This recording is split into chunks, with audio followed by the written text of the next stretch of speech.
Muy bien, muy buenos días, hermanos. Van a abrir sus Biblias, por favor, en Jeremías capítulo 21. Y continuamos con nuestra serie expositiva de capítulo a capítulo de este libro del profeta Jeremías.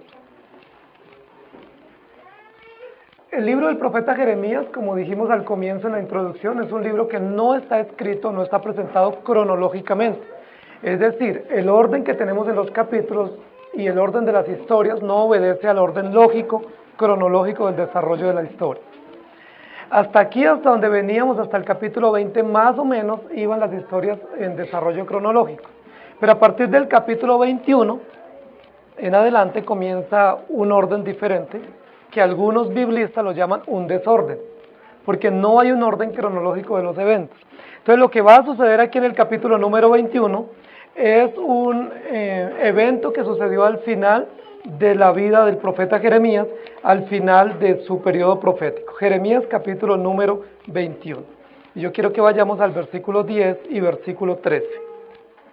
Dice así: porque mi rostro he puesto contra esta ciudad para mal y no para bien, dice Jehová. En mano del rey de Babilonia será entregada y la quemará a fuego.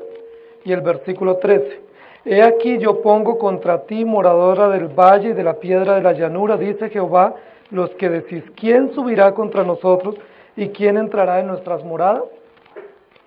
Yo quiero que nosotros estudiemos en esta mañana este capítulo, y el título que le he puesto a la enseñanza de hoy es Yo estoy contra ti, que es una frase que se va a repetir tanto en el versículo 10 como en el versículo 13. Yo estoy contra ti. El evento, como les dije hace un momento, del cual se va a hablar acá, es un evento que va a estar ubicado en el periodo del rey Sedequías. Yo quiero que recordemos un poco la historia para introducir. Cuando Jeremías comenzó su labor profética, recordemos que fue contemporáneo con el rey Josías, ¿se acuerdan? Jeremías fue contemporáneo con el rey Josías en edad y fueron amigos y fue contemporáneo a su reinado. Pero después del rey Josías, cuando murió el rey Josías, reinó Joacás. Jeremías profetizó durante Joacás. Después de Joacás reinó Joacim. Jeremías también fue profeta en esa época. Y después de Joacim reinó Joaquín. Y Jeremías también profetizó durante Joaquín. Y después de Joaquín reinó Sedequías. Y Jeremías fue profeta durante el rey Sedequías. Este capítulo, que es el capítulo 21, que uno pensaría que es un capítulo muy anterior, realmente está hablando del rey Sedequías. Es decir, obedece a uno de los eventos finales en la labor profética de Sedequías, de Jeremías, por lo que no está en orden cronológico. Entonces va a hablar de Sedequías. Sedequías es considerado el último rey del reino de Judá. Es el último rey cuando ya se acaba toda la monarquía y ya hasta Jesucristo. Es el único rey de la descendencia de David. Algunos dicen que Sedequías no se puede contar como rey de la descendencia de David porque Sedequías no era hijo del rey anterior, es decir, de Joaquín. Recuerden que tenían que ser del linaje, sino que era un sobrino. Y porque no fue un rey puesto directamente en Judá, sino por el rey de Babilonia. Pero la Biblia lo registra como el último rey, ¿cierto? Pero otros dicen que fue Joaquín o Jeconías, que es el rey anterior. Muy bien, entonces yo quiero que nosotros entremos en materia, hablando en esta mañana del profeta Jeremías y del rey Sedequías. Yo quiero que nos ubiquemos en los primeros versículos del capítulo 21. Una de las situaciones que vamos a encontrar en este capítulo, que ha sido una constante a lo largo de la historia del pueblo de Israel, es la falta de liderazgo.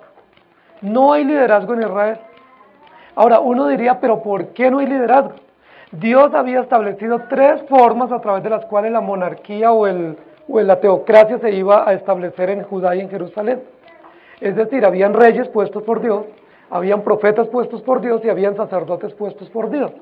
Con reyes, profetas y sacerdotes uno diría, el pueblo de Israel está en óptimas condiciones, ¿cierto? Está en perfectas condiciones para que haya un excelente liderazgo religioso, civil y monárquico, a tal punto de que el pueblo marche bien. Sin embargo, desde muy antiguamente en el sistema monárquico y en el sistema sacerdotal y profético hubo grande crisis. Y hemos visto a lo largo de todos estos capítulos la grande crisis que tuvo el pueblo de Israel. Es decir, el pueblo de Israel está padeciendo una gran crisis política, espiritual, civil. Los reyes no están haciendo lo que Dios los llamó a hacer. Son reyes sanguinarios, avaros, son reyes que están permitiendo la muerte de los inocentes, son reyes corruptos. Los sacerdotes han permitido el culto a Baal, culto a dioses paganos, y todo el sistema sacerdotal se ha profanado terriblemente. Y los profetas, pues recuerden que la mayoría de los profetas que habían en esa época eran profetas falsos. Entonces, aunque hay profetas, aunque hay reyes y sacerdotes, realmente hay una gran crisis de liderazgo. Esa crisis se comenzó a evidenciar en la época del rey Josías. Y cuando muere Josías, la crisis se agudizó. Hubo una gran crisis. El pueblo de Israel no tiene quien los dirija. Están a merced de otros líderes políticos internacionales. El pueblo de Israel está mirando al norte y mirando a Babilonia y están tomando como punto de partida para su liderazgo los gobiernos vecinos o los líderes paganos, pero no están siguiendo la ley de Dios. Jeremías lo ha denunciado por muchísimos años y ahora lo va a denunciar nuevamente al final de su ministerio en la época del rey Sedequías. Yo quiero que nosotros leamos Proverbios 17:17, que es un proverbio que habla sobre la amistad. Dice, en todo tiempo ama al amigo y es como un hermano en tiempo de angustia. Nosotros vamos a ver en este capítulo un tema sobre la amistad. Y es el tema de la amistad del rey Sedequías con el profeta Jeremías. Lo que Dios había establecido era que los reyes, los profetas y los sacerdotes tuvieran amistad. Es decir, estuvieran trabajando en común acuerdo, porque estos tres sistemas o estos tres estamentos hablaban del gobierno que Dios había establecido para el pueblo. Lo que hemos encontrado en toda la historia del pueblo de Israel es que generalmente los profetas y los sacerdotes, los reyes y los sacerdotes se aliaron y trabajaron unidos, pero no para bien, sino para mal. Las decisiones malas de los reyes las patrocinaban los sacerdotes y hicieron una alianza política y religiosa, pero que trajo muchísimos resultados nefastos para Israel. Y generalmente los profetas estaban un poco al margen de lo que estaban haciendo los sacerdotes y los reyes. Entonces, hemos de suponer que Jeremías en este momento histórico no es el mejor amigo del rey de turno, ni de los sacerdotes de turno. Porque como Jeremías era un profeta puesto por Dios y denuncia los abusos de ellos y las corrupciones, pues no va a ser el mejor amigo de ellos. Sin embargo, como ellos debían tener buenas relaciones, ellos en algunos momentos se buscaban para algunas decisiones. Vamos a ver en este capítulo cómo Sedequías pretende establecer una buena amistad con Jeremías, pero bajo unas premisas que no son correctas. Yo quiero que miremos los primeros 2 versículos. Dice así, palabra de Jehová que vino a Jeremías cuando el rey Sedequías envió a él a Pasur, hijo de Malquías, y al sacerdote Sofonías, hijo de Maasías, para que le dijesen, consulta ahora acerca de nosotros a Jehová, porque Nabucodonosor, rey de Babilonia, hace guerra contra nosotros. Quizá Jehová hará con nosotros según todas sus maravillas, y aquel se irá de sobre nosotros. ¿Qué es lo que va a suceder en este momento? El rey Sedequías sabe que la invasión es inminente, que definitivamente es bajo su reinado que la invasión babilónica va a llegar. Él sabe que los ejércitos están armados y están ya rodeando la ciudad, sabe que no hay otra opción, sino que la única opción que ellos tienen o la única salida que tiene el pueblo de Israel es pedir a Dios y suplicar a Dios que los libre de la invasión babilónica. Entonces, ¿cuál es la idea que tiene Sedequías en este momento? La idea que a él se le ocurre es, preguntémosle al profeta Jeremías para que él le consulte a Dios y que nos diga cuál es su voluntad. Invitemos o vayamos y mandemos una comisión al profeta Jeremías para preguntarle qué es lo que Dios dice sobre la invasión babilónica. ¿Qué es lo que nosotros debemos hacer? Si nos debemos armar, si debemos salir a la guerra, si debemos preparar nuestro ejército para ir a la guerra y si vamos a ganar la guerra. Básicamente eso era lo que tenían que hacer todos los reyes cuando veían que había una guerra. Cuando veían que había una guerra, lo que ellos tenían que hacer era inmediatamente prepararse para la guerra y consultar a Dios. Generalmente lo que Dios decía en muchísimas oportunidades era, prepárense para la guerra, que yo estoy con ustedes y van a ganar la guerra. Y eso le gustaba muchísimo a los reyes Ellos preparaban su ejército con muchísima confianza, sabiendo que Dios les decía, prepárense porque yo estoy con ustedes y van a tener victoria. Eso lo hemos visto en muchísimas oportunidades en las historias del pueblo de Israel. Probablemente con esa idea es que Sedequías envía esta comisión ante Jeremías para preguntar, bueno, hay guerra, Babilonia nos invade, ¿nosotros qué hacemos? ¿Nos preparamos, vamos a ganar o qué actitud tomamos? Dice la Biblia que Sedequías envió 2 mensajeros para que fueran a hablar con el profeta Jeremías. Mandó a Pasur, hijo de Malquías, y al sacerdote Sofonías, hijo de Maasías. Es decir, mandó un sacerdote y mandó a un representante del gobierno civil, para que fueran y se juntaran con el profeta, y de allí vamos a ver la unión de los 3 estamentos de la teocracia divina, para que fueran y le consultaran a Dios. Este Pasur no es el mismo Pasur del capítulo 20. Recuerden que hay un Pasur en el capítulo 20 que es el que gobernaba o administraba el templo, y fue el que hizo poner a Jeremías en el cepo y lo puso preso por unos días. Este es otro Pasur bajo otro reinado, no bajo el reinado de Joacim, sino bajo el reinado de Sedequías.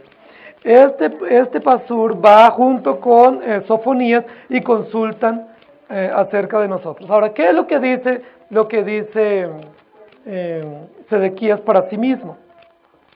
Él para sus adentros dice, vamos a consultarle a Jeremías, vamos a ponernos en manos de Jeremías y en manos de Dios, y estamos casi seguros que Dios nos va a guardar. El final del versículo 2 dice, quizá Jehová hará con nosotros según todas sus maravillas, y este ejército invasor se irá de cerca de nosotros. Miren lo interesante, queridos hermanos. ¿Sedequías conocía las maravillas de Dios? ¿Conocía la historia de cómo Dios actuaba a lo largo de todo el proceso cuidando a su pueblo? ¿Jeremías sabía que Dios es poderoso y maravilloso y que Dios es extraordinario? ¿Sedequías sabía eso? Sedequías tenía muy claro que Dios es maravilloso y que Dios es poderoso y que Dios puede derrotar a nuestros enemigos. Eso lo tenía claro Sedequías. Por eso Sedequías, siendo el rey, nombra una comisión oficial y va donde el profeta para decir, pues, lo más probable es que como Dios es inmutable, Dios va a hacer conforme a todas sus maravillas. Ahora, algo importante también de los reyes era que los reyes conocían muchos aspectos del carácter de Dios. Uno de los aspectos que a los reyes más les fascinaba del carácter de Dios es que Dios es todopoderoso. Es decir, como Dios es todopoderoso y nos llamó a nosotros a ser sus hijos, ¿qué es lo mínimo que va a hacer Dios para nosotros? Defendernos, porque Él es todopoderoso.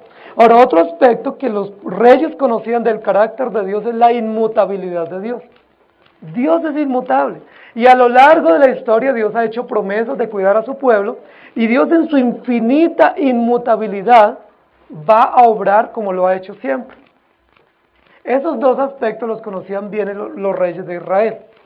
Ahora, ¿saben cuál aspecto los reyes olvidaban con mucha frecuencia? Que Dios es poderoso, que Dios es inmutable, pero que Dios es justo.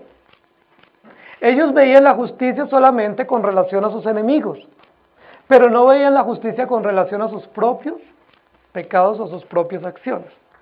Miren, querida iglesia, Sedequías era un rey perverso, era un rey supremamente malvado y cruel. Y siendo un cruel y malvado este rey, manda a preguntar al profeta Jeremías si Dios los va a guardar porque Dios es un hombre maravilloso, o Dios es un ser maravilloso que va a cuidar a su pueblo. ¿Qué era lo que Dios esperaba primero de Sedequías? Que se arrepintiera. Lo que debía haber hecho Sedequías para evitar la invasión babilónica y para hacer que estos soldados se alejaran, no era consultar a Dios cómo le iba a ir. Lo que él tenía que hacer era arrepentirse de sus pecados. Lo que él tenía era reconocer que era un hombre cruel, que era un hombre malo, que era un hombre perverso, y no pedir auxilio y pedir que Dios lo defendiera, sino arrepentirse. Muchísimas veces nosotros hacemos lo mismo, estamos obrando mal, y en medio de nuestras malas acciones, en lugar de arrepentirnos y humillarnos delante de Dios, decimos, no, yo sé que Dios me va a cuidar porque Dios es bueno. Obramos mal y decimos, no, yo sé que Dios me ha dado promesas y yo puedo confiar en sus promesas. Y claro que podemos confiar en sus promesas. Claro que Dios es fiel y es bueno, pero la Biblia dice que Dios es justo y que Dios no dará por inocente al culpable. Y como ya por muchos reinados Dios había advertido la invasión babilónica y los reyes cada vez iban empeorando, pues lo único que espera es que Babilonia llegue y ponga sitio sobre la ciudad y los destruya. La comisión que el rey Sedequías envía para Jeremías debiera haber sido diferente. El encargo de esta comisión debiera haber sido: profeta Jeremías, ora a Dios y pida a Dios que tenga misericordia de nosotros, porque queremos arrepentirnos de nuestra maldad y reconocemos todo lo que hemos hecho. Allí se usó Sedequías de su relación con Jeremías solo para pedir auxilio para que fueran preservados de la destrucción, mas no para arrepentirse. Y eso es supremamente interesante y habla de nuestra condición. Segunda de Reyes, capítulo 24, 17 dice: y el rey de Babilonia puso por rey en lugar de Joaquín a Matanías, su tío, y le cambió el nombre por el de Sedequías. Para que nos ubiquemos un poco del rey que estamos nosotros hablando, se llama Matanías, y era sobrino de Joaquín. Los pecadores se asombraron en Sión, espanto sobrecogió a los hipócritas. ¿Quién de nosotros morará en el fuego consumidor? ¿Quién de nosotros habitará con las llamas eternas? Dice Isaías 33:14. Y luego en Ezequiel 14:21 dice: por lo cual así ha dicho Jehová el Señor, cuánto más cuando yo enviare contra Jerusalén mis 4 juicios terribles, espada, hambre, fieras y pestilencia, para cortar de ella hombres y bestias. Recuerden que justo eso era lo que Ezequías y Jeremías habían advertido: 4 tipos de castigos para el pueblo de Israel. El plan de Dios con este juicio es que nadie puede escapar del juicio de Dios.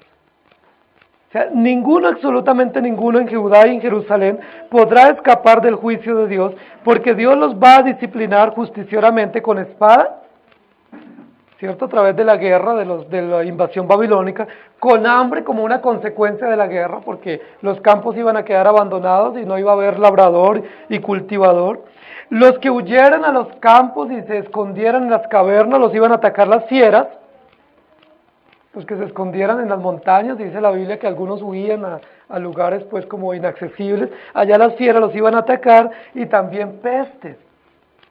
Claro, si uno abandona las condiciones normales de vida y se va para una condición diferente, pues hay pestilencias, si hay epidemias, hay condiciones normales que nos van a atacar. Esas 4 formas eran las que Dios iba a usar para traer juicio a Israel. La pregunta es: ¿habrá alguno que iba a escapar de ese juicio? ¿Será que alguien podía decir: bueno, si yo voy a la montaña me voy a librar del juicio de Dios? O si yo me escondo debajo de una caverna, allá me voy a librar. Dice: no, de ninguna manera ningún judío, ni ninguna familia judía iba a escapar del juicio de Dios. No todos iban a morir, pero sí todos iban a sufrir el juicio implacable de Dios sobre Israel y sobre Jerusalén. No iba a poder salir nadie victorioso diciendo: a mí no me tocó el juicio de Dios, o la ira de Dios no vino sobre mí. Entonces el profeta Jeremías, cuando recibe esta comisión oficial pidiendo que las maravillas de Dios y que el poder y el cuidado fiel de Dios descienda sobre ellos, pues les va a responder Jeremías. Y no les va a responder como ellos esperaban. Y eso nos ayuda muchísimo para nosotros comprender el carácter de Dios. Queridos hermanos, muchas veces nosotros oramos pidiendo a Dios, pero pedimos mal. Muchas veces nosotros oramos: que no me descubran esto que acabo de hacer mal. Muchas veces nosotros oramos: yo obré mal, pero que nadie sepa lo que yo hice. ¿Cierto que oramos así? O muchas veces nosotros obramos muy mal y decimos: por favor, que no sufra las consecuencias del mal que yo he hecho. Y esas son oraciones mal. Son oraciones que nosotros hacemos sin comprender el carácter perfecto y justo de Dios. Porque Dios es bueno, es perfecto, pero Él es justo. Y todas nuestras acciones pecaminosas tendrán justa retribución. Y la Biblia dice que esa justa retribución muchas veces no viene en el momento. Y que muchas veces esa justa retribución no solamente la sufrimos nosotros, sino que también la sufren nuestros hijos, a veces nuestros nietos, a veces la iglesia, a veces la familia extensa y muchas veces la misma sociedad. La justa retribución por nuestras acciones pecaminosas. En Apocalipsis capítulo 6, versículos 7 y 8 dice así: Cuando abrió el cuarto sello, oí la voz del cuarto ser viviente que decía, ven y mira. Miré y aquí un caballo amarillo, y el que lo montaba tenía el nombre de muerte, y el Hades le seguía, y le fue dada potestad sobre la cuarta parte de la tierra, para matar con espada, con hambre, con mortandad y con las fieras de la tierra. Queridos hermanos, este capítulo lo que nos va a mostrar es que Dios está contra Israel. Ya pasó el momento en el cual Dios estaba a favor de Israel en el sentido de protegerlo y defenderlo. Ahora Dios está contra Israel porque va a traer juicio. Ahora, no significa que Dios está contra en el sentido de que haya cambiado, sino que Israel ve a Dios como si Dios estuviera en contra. Porque cuando viene la disciplina, uno ¿cómo ve a Dios? Cuando vemos el trato duro de Dios, ¿cómo lo vemos? Nosotros no decimos, Dios está a mi favor, me está protegiendo, me está defendiendo y me está yendo bien.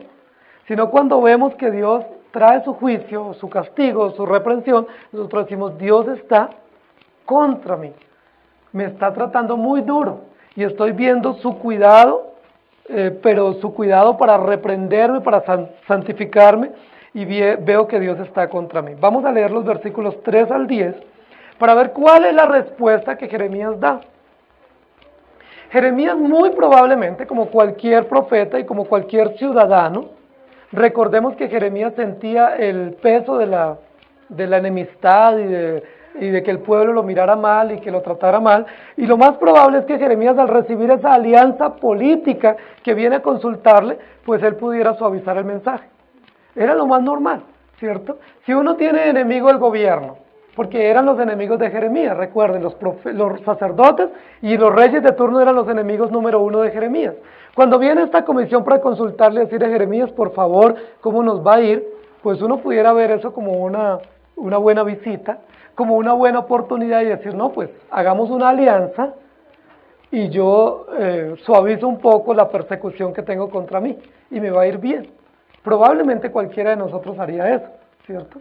Si uno sabe que está enemistado con alguien y cuando esa persona se acerca, pues uno dice, no, yo quiero la amistad de esa persona, entonces bajo la guardia y en lugar de denunciar los abusos de esa persona o los pecados de esa persona, pues yo me voy a mostrar muy amistoso, me voy a mostrar muy condescendiente y las cosas se van a arreglar.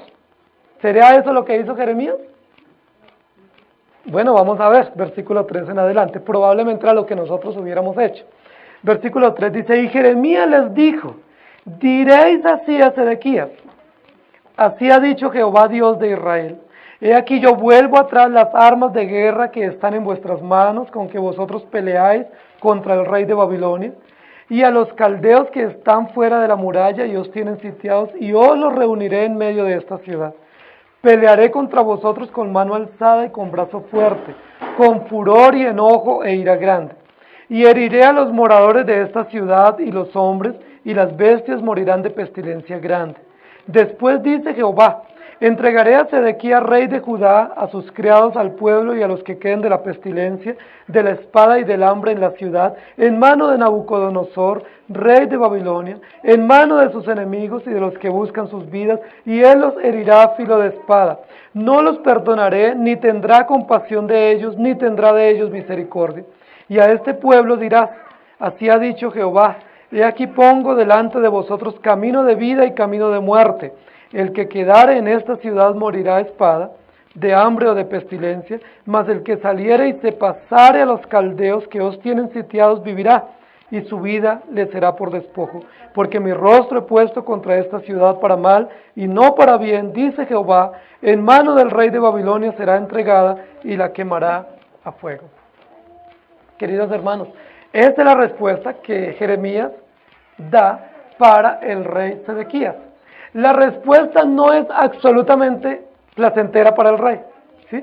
Esta comisión probablemente se fue muy confundida o probablemente muy airada contra Jeremías, con muchísimo más ira y más confusión de la que tenían y más deseos de venganza contra el profeta Jeremías. Porque ¿qué es lo que les dice Jeremías básicamente?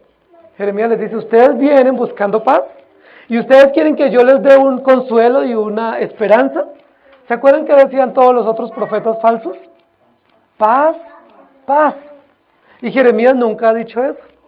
Probablemente cuando la guerra es inminente, eso es lo que está esperando toda la comisión oficial, que el profeta Jeremías diga, pues como ya está invadida la ciudad, pues entonces ahora sí, digamos, paz, paz. Y probablemente eso sea lo que venga sobre nuestra ciudad.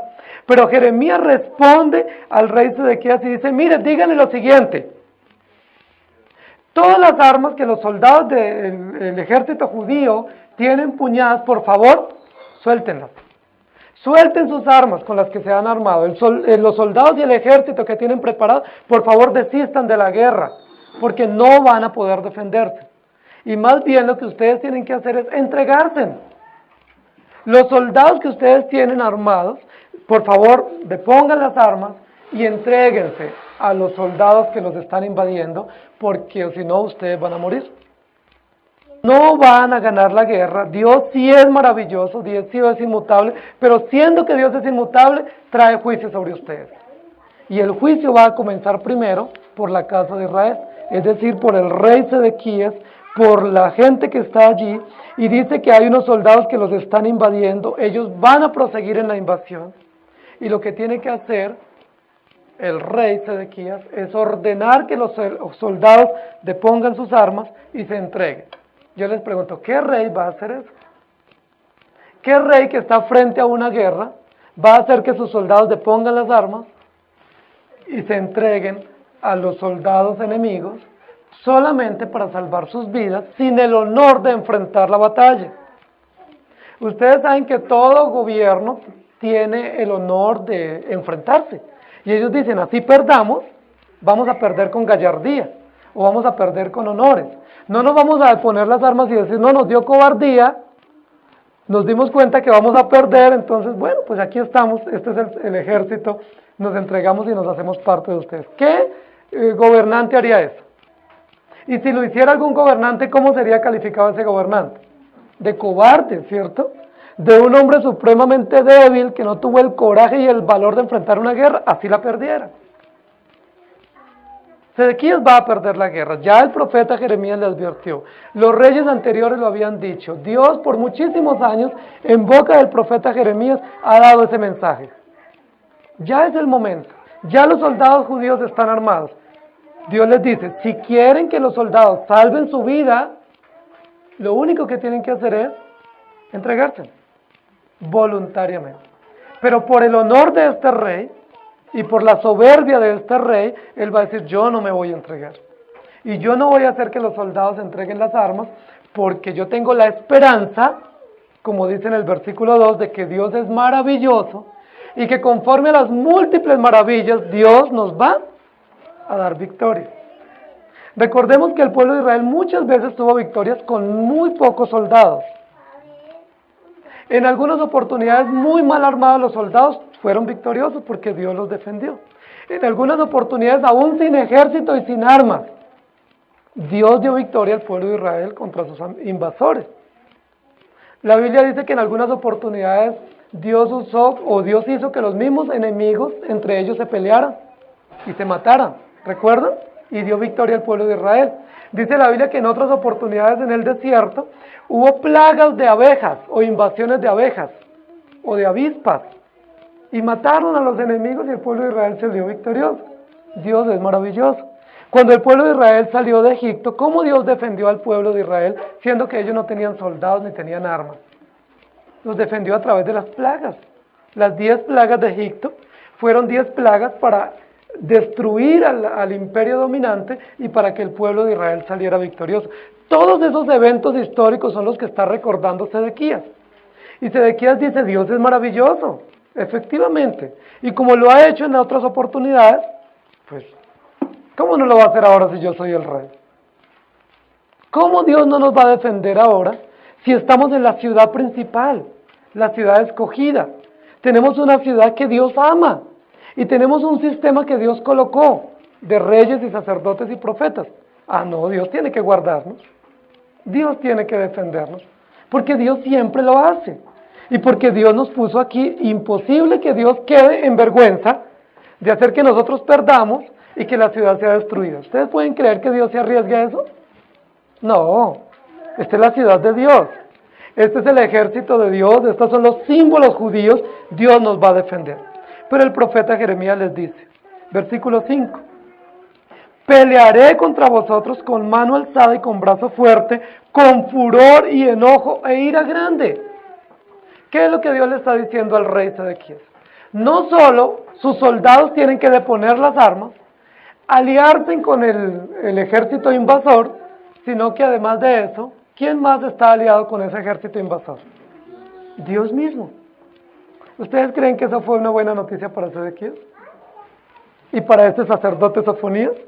Dios mismo les dice, yo mismo voy a pelear en contra de ustedes. Y yo mismo levantaré mi brazo, ¿sí? Y levantaré mi mano y empuñaré la espada, porque voy en contra de ustedes para pelear contra ustedes. Yo no sé cómo se sintió Sedequías, pero uno esperaría que él se doblegara totalmente y se arrepintiera. Con semejante anuncio de que sus soldados tienen que entregarse como botín para los invasores y que Dios mismo está en contra de ellos. Queridos hermanos, si Dios está con nosotros, ¿quién contra nosotros? Dice la Biblia. Pero si Dios está contra nosotros, ¿quién podrá estar con nosotros? Ahora, yo no quiero que ustedes vayan a pensar que Dios está contra en el sentido de que cambió de opinión, que cambió sus planes y que antes Israel era un pueblo amado y que ahora es un pueblo odiado o perseguido por Dios, porque no es eso. Dios nunca ha estado en contra de Israel y nunca va a estar en contra de su pueblo. Dios siempre está a favor de su pueblo. ¿Qué es lo que está sucediendo? Que hay un juicio natural, necesario, que el pueblo está guardando y llega el momento de ejecutar el juicio. Y cuando el juicio se ejecuta, nosotros no vemos el juicio como favorable. Yo lo veo por mis hijos. Cuando yo disciplino a mis hijos no me abrazan y no me dicen yo te amo mucho. En ese momento, despuesito sí. Pero en ese momento ellos no se acercan para decir gracias padre o papi por disciplinarme. Gracias porque me diste solamente 2 y yo necesitaba era 3. ¿Por qué no me das la que me faltó? Ninguno de nuestros hijos hace eso. Ninguno de nuestros hijos dice, claro, yo merezco la disciplina, aquí estoy.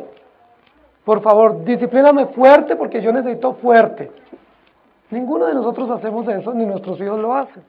Cuando nuestros padres nos disciplinan, nosotros vemos eso como contrario.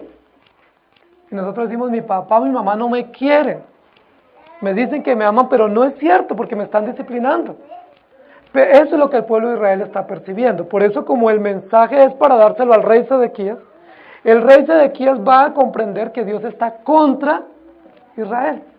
No porque haya cambiado de planes, sino porque sencillamente el juicio es necesario para cumplir los planes de Dios y porque ellos han hecho mérito suficiente para que Dios los trate como si fuese un juez. ¿Sí?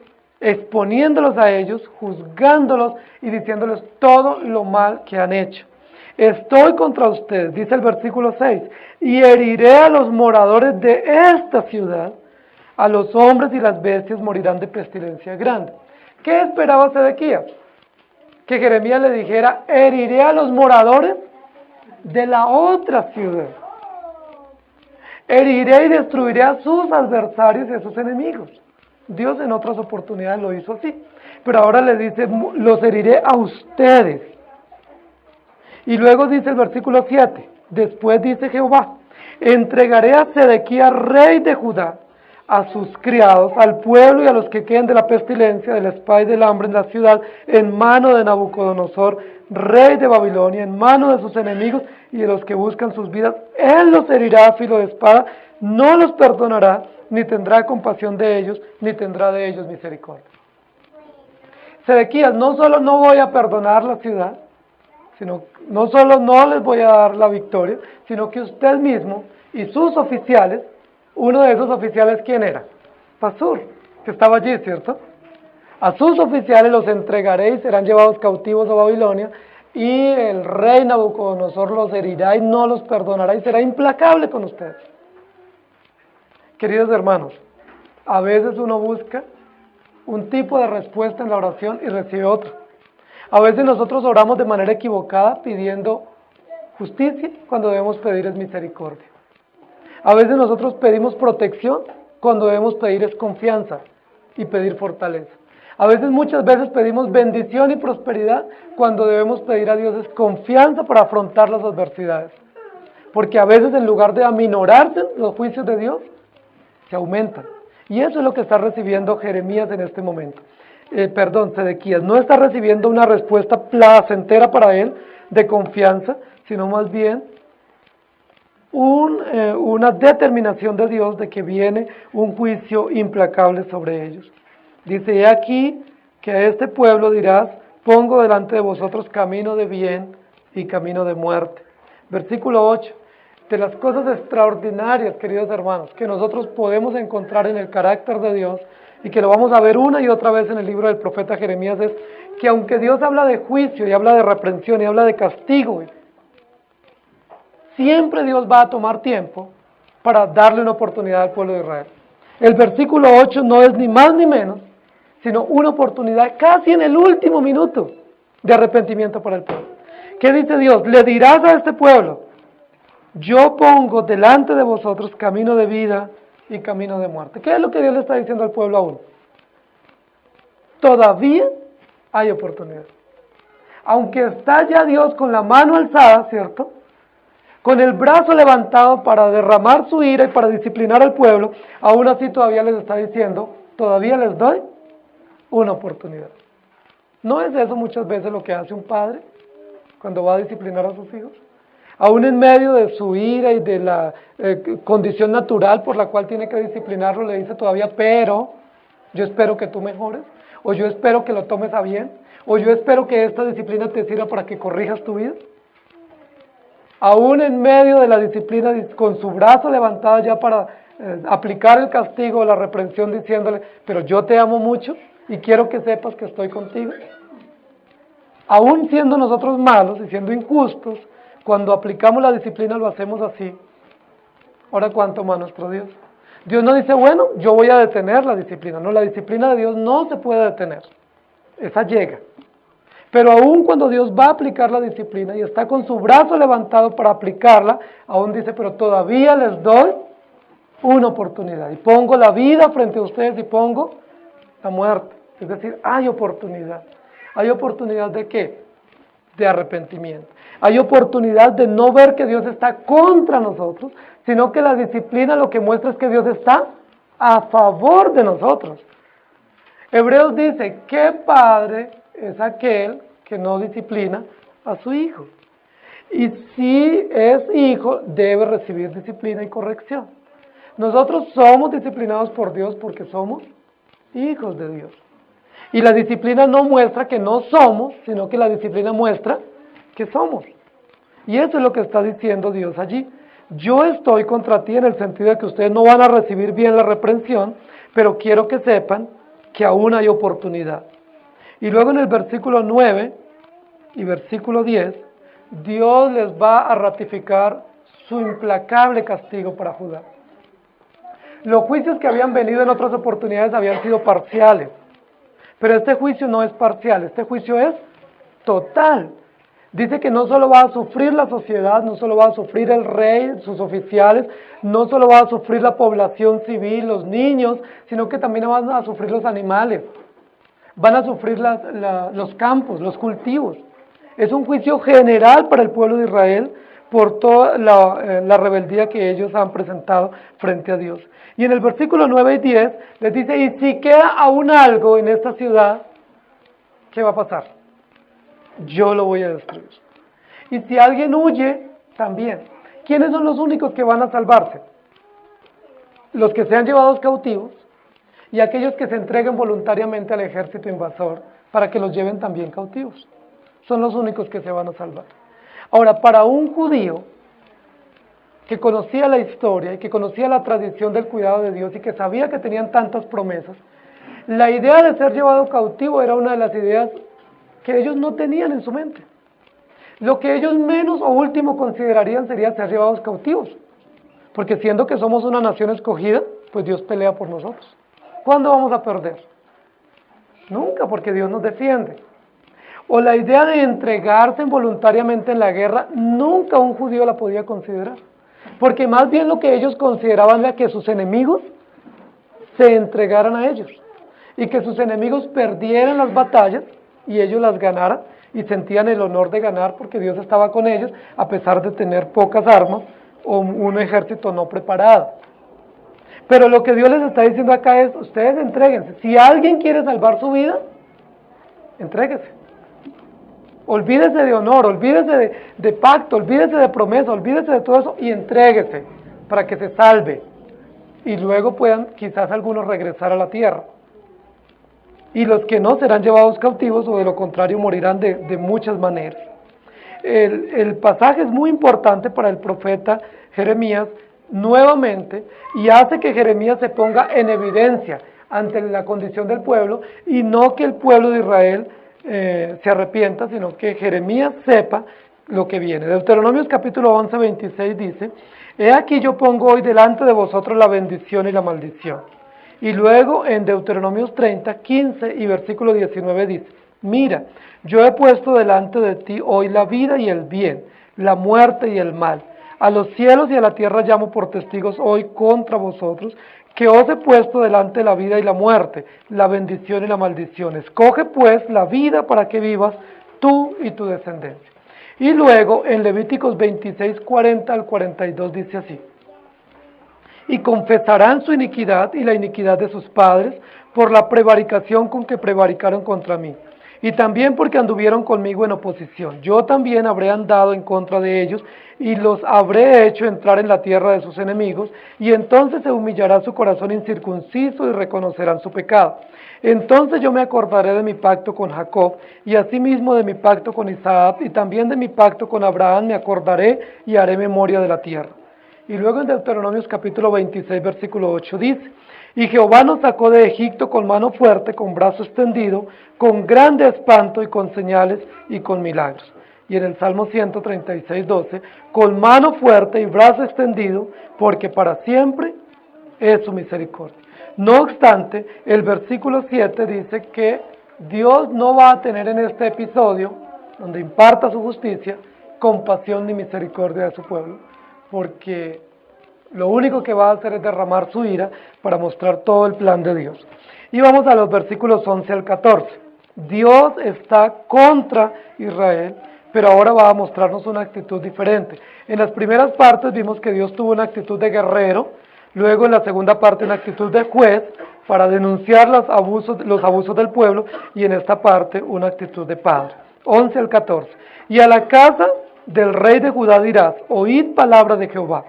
Casa de David, así dijo Jehová: Haced de mañana juicio y librad al oprimido de mano del opresor, para que mi ira no salga como fuego y se encienda y no haya quien la apague por la maldad de vuestras obras. He aquí que yo estoy contra ti, moradora del valle y de la piedra de la llanura, dice Jehová. Los que decís: ¿quién subirá contra nosotros y quién entrará en nuestras moradas? Yo os castigaré conforme al fruto de vuestras obras, dice Jehová, y haré encender fuego en su bosque y consumirá todo lo que está alrededor de él. Básicamente lo que va a acontecer en esta parte es lo siguiente: el profeta Jeremías manda el mensaje al rey Sedequías y al sacerdote Sofonías de lo que Dios va a hacer. ¿Y saben qué dice el rey Sedequías y el sacerdote Sofonías y junto a él todo el pueblo? ¿Quién podrá subir contra nosotros? Es decir, lo que Dios nos mandó a decir a través del profeta Jeremías es falso. Eso no puede acontecer. No puede suceder o no puede ser que siendo nosotros de la casa de David y siendo nosotros los que estamos preparando el camino para la venida del Mesías, pues podamos ser destruidos. Imposible. La pregunta del versículo 3 es una pregunta que el pueblo se hace: ¿quién subirá contra nosotros y quién se atreverá a entrar a nuestras moradas? Es decir, ellos están diciendo que lo que Dios les mandó a decir no es cierto. Aunque ya los soldados están sitiando la ciudad, aunque dice en otros capítulos que ya se escucha el sonido de la trompeta de los ejércitos invasores, ¿qué persiste el pueblo en decir y en creer? Que Dios no los puede disciplinar. Queridos hermanos, todo esto lo que muestra y lo que pone en evidencia nuestro malvado corazón. Porque nosotros muchas veces, obrando tan mal y viendo la reprensión necesaria, cuando la vemos llegar, ¿qué decimos? No era justa. Yo no la merecía. No tenía por qué venir eso para mí. Muchas veces nosotros, necesitando la reprensión, decimos, no, ¿por qué me disciplinaron? El rey Sedequías y todo el pueblo están diciendo, no puede ser que alguien suba contra nosotros. ¿Por qué? Porque Jerusalén, además de ser una ciudad escogida por Dios y protegida por Dios, estaba estratégicamente ubicada, de tal manera que no era fácil para cualquier ejército invasor llegar a invadir la ciudad. Además de estar muy bien amurallada, estaba estratégicamente rodeada por unas montañas y casi era imposible para los invasores llegar a la ciudad. Ese lugar estratégico Dios lo había dado, pero ellos estaban orgullosos de ese lugar estratégico y ellos pensaban que era por la ubicación geográfica que no iban a ser invadidos y pensaban que era también por la promesa. Por eso Dios en el versículo 12 les dice, casa de David, porque justo esa era una de las bases en las cuales ellos tenían su falsa confianza. El pueblo de Israel ya no estaba confiando en Dios. ¿En quién confiaban? En su descendencia, en su genealogía, en sus símbolos nacionales. Entonces ellos decían, no, es que somos de la casa de David. ¿Quién podrá contra nosotros? Si Dios hizo un pacto y no podrá destruirnos. Es muy probable, queridos hermanos, que nosotros también, comprendiendo la doctrina que tenemos, en algunos momentos apliquemos mal esa doctrina y digamos que yo, como soy escogido de Dios, y Dios me eligió desde antes de la fundación del mundo, y Él envió a Jesús para perdonar mis pecados y me hizo voluntaria y soberanamente su Hijo, pues no puede ser que Él me reprenda. No puede ser que siendo yo un hijo de Él me reprenda y que yo pueda enfrentar o vivir momentos duros de persecución o de juicio o de reprensión de Dios. No puede ser que Dios derrame su ira. Inclusive algunos pueden creer que la ira no es para ellos, sino que solamente son objeto de amor. Pero la Biblia dice que Dios derrama su ira sobre su pueblo. Claro, su ira no es destructiva. Su ira es correctiva, reprensiva, purificadora, pero es dura e implacable, porque es justa. Yo les pregunto, ¿quién de nosotros no merece que Dios lo reprenda? ¿Quién de nosotros no hacemos mérito cada día para que Dios nos discipline y nos trate fuertemente para limpiar nuestras maldades y nuestras rebeliones? ¿Habrá alguno que pueda decir, yo estoy libre de pecado? No, todos nosotros merecemos justicia. Todos nosotros merecemos reprensión severa. Muchísimas veces nosotros ante una reprensión leve no atendemos. Muchísimas veces ante un llamado de atención suave nosotros no nos damos por entendidos. Alguien nos llama la atención, nosotros no caemos en cuenta o pasamos por alto. ¿Cuándo nos damos cuenta que la reprensión es seria? Cuando es fuerte, ¿sí? Cuando es exigente. Muchas veces nosotros a nuestros hijos les damos una orden y ellos ni siquiera dicen, bueno, lo voy a hacer. Sencillamente como que no nos escucharon, ¿sí? Y repetimos la orden y no escuchamos. Y yo a veces me preocupo si es que mis hijos son sordos. Y yo muchas veces les pregunto, ¿usted escucha o no? Porque tengo una leve impresión que cuando se les dan órdenes, no escuchan. No sé si pasa con los hijos de ustedes, pero pasa con nosotros. Cuando Dios nos da órdenes nosotros, el mal lo escuchamos a la primera vez. Una mala palabra, nuestros hijos en la primera vez que la escuchan ya la están repitiendo. Una mala acción, solo la ven y ya la imitaron. ¡Qué increíble! Entonces ahí me doy cuenta que no son sordos mis hijos. Porque una mala palabra la escuchan y la repiten. Pero una buena acción o una orden favorable se repite 2 veces, se repite 3 veces y no se atiende y tenemos que proceder. Y cuando procedemos y nuestros hijos corren a obedecer, nos damos cuenta que sí habían escuchado desde la primera vez. Porque no hubo que repetirles la orden, sino que sencillamente ante la disciplina atendieron. Miren, qué increíble, hermanos. Por eso la disciplina es necesaria. Nosotros no podemos omitir la disciplina. Por eso esa falsa filosofía y pedagogía de que no es necesaria la disciplina física va contra el principio bíblico y contra el carácter natural de nuestros hijos y de la vida misma. Porque la disciplina es necesaria y muchas veces es necesaria la disciplina. La Biblia dice que es necesaria la disciplina física. Hay muchos tipos de disciplina, pero hay una disciplina física necesaria, que nuestros hijos la necesitan, y nosotros que somos adultos también la necesitamos. Dios, ¿cómo nos disciplina físicamente? A veces a través de una enfermedad. Físicamente a veces Dios nos disciplina a través de perder trabajos o de cosas fuertes en las cuales nosotros sentimos físicamente en nuestro cuerpo el peso de la disciplina. Y nosotros ahí reaccionamos. El texto nos va a ayudar a comprender que el pueblo de Israel, aunque recibe el mensaje de Dios, y es paradójico, es irónico, que el rey Sedequías vea el sitio de la ciudad, manda una comisión al profeta Jeremías para decirle, ¿cómo nos va a ir? El mensaje llega, la comisión regresa con el mensaje es, vamos a perder la guerra, los que quieran salvarse tienen que entregarse, va a haber una guerra y usted rey y todos nosotros que somos parte de su comitiva vamos a ser llevados cautivos a Babilonia. Y uno esperaría que el pueblo temblara, ¿cierto? Uno esperaría que el pueblo o el rey pregonara ayuno, oración, arrepentimiento, como hizo el rey pagano de Nínive. No lo hace. ¿Sabe qué hace Sedequías? Eso no es cierto.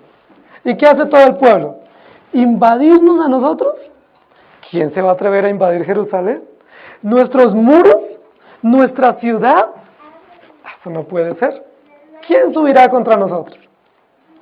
Queridos hermanos, no solo no creen a Jeremías, sino que al no creer a Jeremías, ¿de quién están dudando? Del mismo Dios. Están incrédulos frente a la voz de Dios. Y por eso Dios les dice, casa de David, reiterándoles, además de la promesa y además del pacto, reiterándoles la falsa confianza que ellos tenían en su descendencia. Casa de David, escuchen o atiendan, hagan juicio por la mañana y libren al oprimido de mano del opresor. Juicio y justicia son las dos cosas que Dios está pidiendo. Juicio y justicia. Es decir, arrepiéntanse de sus pecados y hagan lo correcto. Eso es lo que Dios les está diciendo. Arrepiéntanse de lo que han hecho y de aquí en adelante hagan lo correcto. Juicio y justicia. No opriman a las personas. Arrepiéntanse de sus pecados. Yo veo la maldad de ustedes. Y luego les dice el versículo 13. Casa de David, yo estoy contra ti, moradora del valle y de la piedra de la llanura, dice Jehová de los ejércitos. La ubicación geográfica que tenía Jerusalén era tan envidiable que el pueblo de Israel estaba orgulloso por esa ubicación y no se arrepentía. Queridos hermanos, es probable que nosotros tengamos una falsa confianza en muchas cosas. Nosotros muchísimas veces confiamos en nuestras propias fuerzas. Nosotros muchísimas veces decimos, pero es que yo soy excelente profesional, yo soy el mejor trabajador, el mejor vendedor, yo tengo los mejores resultados. ¿Quién va a poder ganarme? O muchas veces nosotros confiamos en nuestra familia, es que la educación que yo recibí, es que a mí me educaron muy bien, o en nuestro apellido, o en el lugar donde vivimos. Entonces pensamos que vivimos en el lugar perfecto, en el lugar mejor y que tenemos todas las condiciones. Es probable que todo eso sea cierto, es muy probable que todo eso que ustedes recuerden y que sea objeto de nuestra confianza sea real. Pero ¿saben dónde tenemos que tener nuestra confianza los creyentes? No en nuestro apellido, ni en nuestras fuerzas, ni en nuestras profesiones, ni en nuestros logros, ni en los resultados de los años anteriores. Nuestra confianza tiene que estar en el Señor. El pueblo de Israel está fallando, porque tienen una ciudad amurallada, pero ¿quién les permitió amurallar la ciudad? Dios. ¿Ellos por qué confían en sus muros?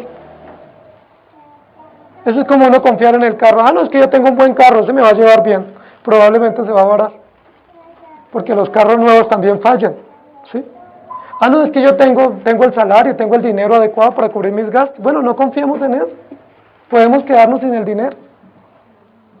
No confiemos en nuestras fuerzas, porque la Biblia dice, ya Jeremías nos lo ha enseñado también, maldito el hombre que confía en el hombre. El pueblo está confiando en sus muros, en sus llanuras, en sus valles, en sus montañas. Mire, uno dice, ¡qué absurdo! ¿En quién tenía que confiar el pueblo de Israel? En Dios. El pueblo de Israel no siempre vivió en esa ciudad. ¿Dónde ha vivido el pueblo de Israel en otras oportunidades? En un desierto. ¿Quién los cuidó? No tenían llanuras, ni árboles, ni murallas, ni siquiera tenía sombra para el sol inclemente. ¿Quién los cuidó? ¿Quién fue sombra para ellos? ¿Quién fue seguro para ellos? ¿Quién fue luz en el desierto? No tenían cultivos, no tenían a quién los alimentó. Dios. En el desierto, ¿quién se murió de hambre?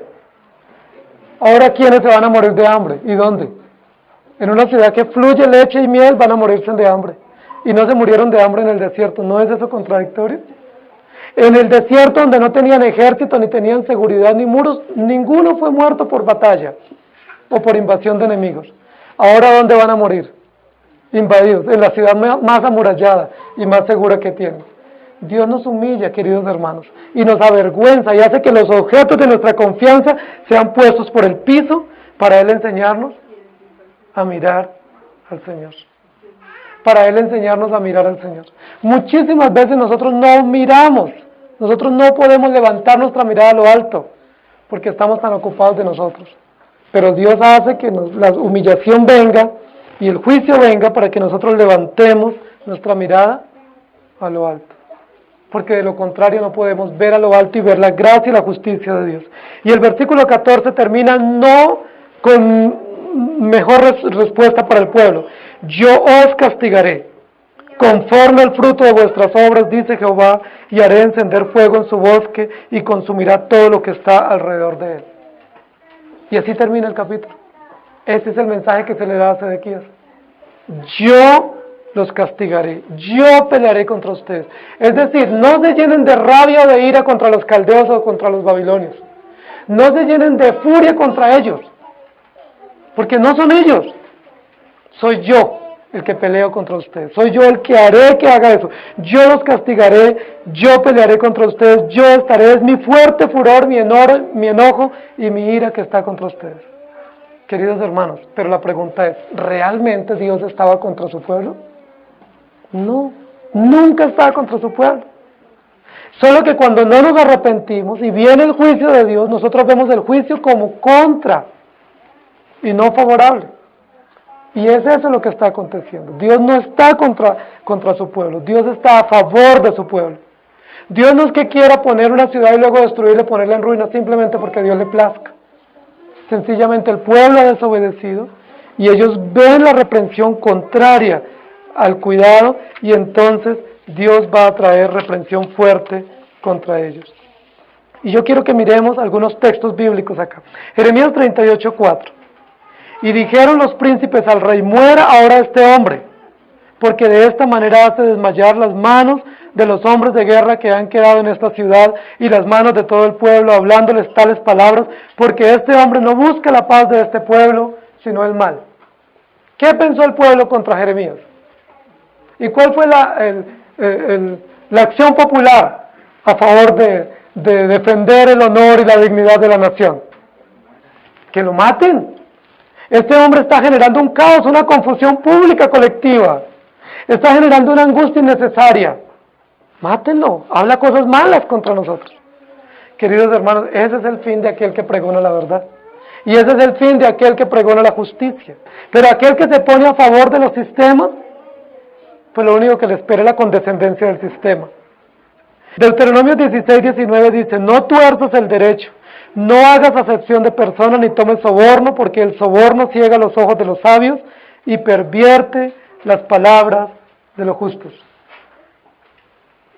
Yo no sé, pero casi me parece imaginar que esta comisión que vino a hablar con el profeta Jeremías trajo un buen presente para Jeremías.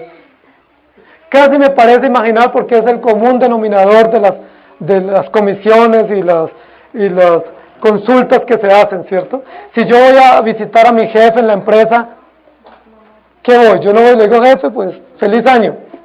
No, jefecito, mire, un buen presente, ¿cierto? Lo que no llevo para mi casa lo llevo a mi jefe. ¿Por qué? Porque ¿qué estoy esperando? Un ascenso, ¿cierto? El favor de él. O cuando queremos el favor político, ¿qué hacemos? Cuando el político nos visita o queremos la amistad del político, ¿qué le damos al político? Pues lo que no tenemos le damos a él, ¿cierto? Para ganar el favor de él, ¿cierto? Y para que él vea que nosotros estamos a favor. Probablemente, la Biblia no lo dice, pero probablemente, como eran políticos corruptos y sacerdotes corruptos, le llevaron un buen presente a Jeremías para que Jeremías diera un buen pronóstico. Porque la Biblia dice que muchos hombres fueron sobornados también con presentes. Bueno, si Jeremías recibió presente o no, no lo sabemos. Pero ¿saben cuál fue el mensaje que dio Jeremías? Díganle a ese rey Sedequías que no va a haber paz y que no hay seguridad para esta nación. Y dígale que Dios está en contra de lo que ustedes están haciendo. Y dígale que va a haber destrucción y que todo el palacio en el que ustedes confían y todas las seguridades que ustedes tienen va a ser destruido. Que salgan corriendo y se entreguen o si no mueren. Y el bosque todo va a ser incendiado. Y los bosques alrededor de Jerusalén eran preservados, queridos hermanos. Habían plantas que dice la historia que tenían más de 200 años a los alrededores de Jerusalén en el Monte de los Olivos. Y que ellos los conservaban con tal cuidado porque era parte de su honor y de su orgullo. ¿Y qué dice Dios? Con esos árboles y con esas plantas van a ser quemados, destruidos y todo lo que ustedes confían va a ser destruido. Queridos hermanos, Dios muchas veces lo vamos a ver en contra de nosotros. Es decir, Dios nos va a estar disciplinando y vamos a ver como si estuviera en contra, pero realmente Él está a favor de nosotros. Dios nuevamente les recuerda, ustedes son casa de David, ustedes son gente de pacto, arrepiéntense. Y yo quiero que ustedes recuerden juntamente conmigo el versículo número 8. He aquí pongo delante de vosotros camino de vida y camino de muerte. Ustedes y yo sabemos cuál es la voluntad de Dios. Ni siquiera debemos tomar tiempo para decir, Señor, ¿cuál es la voluntad tuya para este año? Ustedes y yo ya la sabemos. ¿Qué es lo único que tenemos que hacer? Obedecerla. Decirle, Señor, capacítame para obedecer tu voluntad, capacítame para arrepentirme en medio de tu trato, capacítame para reconocer mi maldad. Hace un rato los niños decían, cuando yo hago algo malo, yo digo mentiras, o yo me justifico, y nosotros hacemos lo mismo. Nosotros somos expertos para justificarnos, y para decir, no lo merezco, eso es para otro. ¿Quién podrá tocarlo? Pero queridos hermanos, recordemos que Dios es soberano y que Dios es inmutable y es maravilloso y poderoso, pero también es justo. Y Dios en su justicia no solo disciplina o castiga implacablemente a los enemigos de su pueblo, sino que usa muchas veces a los enemigos de su pueblo para disciplinarnos a nosotros y para enseñarnos su voluntad. Dios está cerca de su pueblo, pero esa cercanía no solamente implica amor y bendición de protección, sino también limpieza y santidad a través de la reprensión. Lucas 11:23 dice, el que no es conmigo contra mí es, y el que conmigo no recoge, desparrama. Y terminemos leyendo los últimos versículos, Santiago 4:4. Oh almas adúlteras, ¿no sabéis que la amistad del mundo es enemistad contra Dios? Cualquiera pues que quiera ser amigo del mundo, se constituye enemigo de Dios. Y Jeremías 23:23. ¿Soy yo Dios de cerca solamente, dice Jehová, y no Dios también de lejos? Y en el Salmo 139 dice, ¿a dónde me iré de tu espíritu y a dónde huiré de tu presencia? Dios no está esperando que el pueblo de Israel huya. ¿Qué es lo único que se espera del pueblo de Israel? Que se arrepienta. Igual como nosotros esperamos de nuestros hijos, igual como Dios espera de nosotros. No que huyamos, no que nos justifiquemos, no que mintamos, sino que nos arrepentamos. ¿Podremos arrepentirnos por nuestra propia cuenta? Imposible. No podemos arrepentirnos, pero Dios produce arrepentimiento en sus hijos. Y aquel que es llamado por gracia es sostenido por gracia, y Dios produce arrepentimiento. Inclinen su rostro, por favor, y quiera Dios que Él produzca arrepentimiento en nosotros de nuestros pecados, de nuestras maldades y de nuestras malas obras. Amado Señor, muchísimas veces hemos visto que Tú estás contra nosotros. Muchísimas veces hemos sentido Tu brazo implacable contra nosotros y pensamos y creemos o sentimos que Tú estás en contra. Pero Señor, Tu palabra nos enseña hoy que tú eres perfecto, que eres soberano, que eres Dios de Israel, Dios de pacto, y tú que nos has llamado nos sostendrás hasta el final. Y que efectivamente tú nunca estás contra tu pueblo, porque amas y cuidas a tu pueblo, pero parte de tu amor benevolente y compasivo implica la reprensión. Una expresión de tu amor incomparable es la justicia. Una expresión de tu compasión y de tu condescendencia para tu pueblo es tu reprensión. Por eso te damos gracias. Porque aunque nosotros vemos tu reprensión como contraria a tu plan, realmente hace parte del plan perfecto. Porque aunque a veces vemos tu disciplina como adversa y no la aceptamos, realmente hace parte de tu maravilloso, hermoso y perfecto plan para nosotros como tus hijos. Enséñanos a amarte a ti y a amar tu justicia. Enséñanos a reconocer que obramos mal. Y enséñanos a no tapar nuestros errores, sino a exponernos. Enséñanos, Señor, a rendir cuentas a ti y a los que nos rodean, para poder decir, hermano o hermana, o pastor o anciano, he pecado, ore por mí. He obrado mal, oren por mí. Me he comportado contrario a tu palabra, por favor me arrepiento, reconozco mis pecados y les ruego que oren por mí para que Dios tenga misericordia. Pero generalmente hacemos todo lo contrario, escondemos y escondemos, nos justificamos, culpamos a otros, pero no reconocemos nuestros pecados. Somos tan pecadores. Señor, ayúdanos no a esconder nuestros pecados, pero sí a reconocerlos y a ponerlos a la luz de tu palabra para que seamos limpios y seamos perdonados. Ayúdanos a recordar lo que tu palabra dice, que tú pones hoy nuevamente, una vez más frente a nosotros, la vida para vivir para ti o la muerte. Si somos rebeldes y obstinados en nuestros pecados, lo único que nos espera es muerte y reprensión. Si somos hombres y mujeres tocados por tu gracia, a pesar de no querer, nos arrepentiremos, doblegaremos nuestra cerviz y reconoceremos lo malos que somos y suplicaremos misericordia.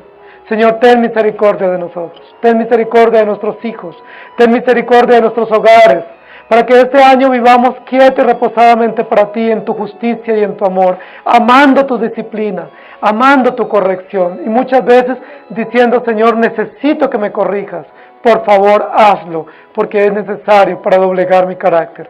Gracias te damos en Cristo Jesús. Amén. El Señor les bendiga, hermanos.